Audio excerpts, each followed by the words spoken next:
Mongolia நாட்டின் ஒரு சிறிய கிராமத்தில் அன்று ஒரு குழந்தை பிறந்தது. பிறக்கும் பொழுது அந்த குழந்தையின் கையில் ஒரு இரத்தக்கட்டி இருந்தது.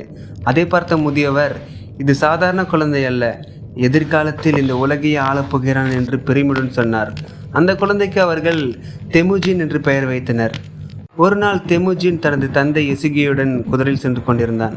அப்பொழுது தந்தையை பார்த்து, தந்தையை என்னால் அரசனாக முடியுமா என்று கேள்வி கேட்டான். அதற்கு தந்தை எசுகி சொன்னார், உன்னிடம் நம்பிக்கையும் தைரியமும் இருந்தால் உன்னால் எதையும் சாதிக்க முடியும் மகனே என்று கூறினார்.